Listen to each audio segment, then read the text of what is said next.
جی السلام علیکم میرے قافلہ درود کے بھائیوں بہنوں، اللہ تعالیٰ کی کروڑوں رحمتیں ہوں آپ پر، آپ کے گھر والوں پر، اور رمضان کے صدقے تمام مسلمانوں مومنوں کی پرابلمس کو اللہ تعالیٰ حل کرے، خاص طور پہ ہمارے بھائی جو فلسطین میں ہیں ان کے لیے بے انتہا آسانیاں پیدا کرے، آمین۔ اچھا، میں آج آپ کو اپنے کچھ فرینڈ سے ملواتا ہوں جو آپ یہ دیکھ رہے ہیں کہ ان کے لیے ڈیلی بیسس پہ آلموسٹ میں آتا ہوں، اور میں ان سے ریکویسٹ کرتا ہوں کہ ان کے لیے جو یہ باجرہ ہے یہ ڈال رہا ہوں، اور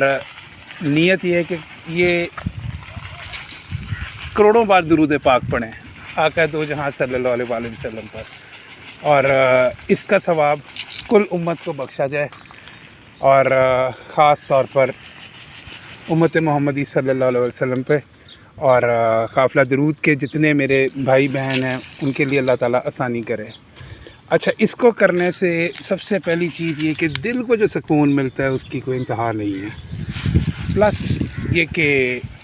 اللہ تعالیٰ رزق کے دروازے ایسے کھولتا ہے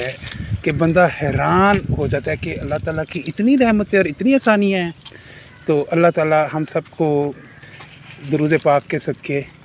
یہ ایسے اعمال کرنے کی توفیق دے، اور یہ ان سے بھی محبت ہے نبی پاک صلی اللہ علیہ وسلم کو، صرف اور صرف اپنی امت سے نہیں، وہ رحمت للعالمین ہے، تو ہم ہر چیز ان سے، یہ درود پاک جوڑ دیتا ہے ساری چیزیں ان سے نا۔ تو اسٹے بلیس، اللہ تعالیٰ آپ سب کے لیے آسانیاں کرے۔ میرے کچھ اور فرینڈس ویٹ کر رہے ہیں دوسری سائڈ پہ، میں ان کو بھی کھلا کے آیا۔ may Allah bless all of you always all the time، آمین۔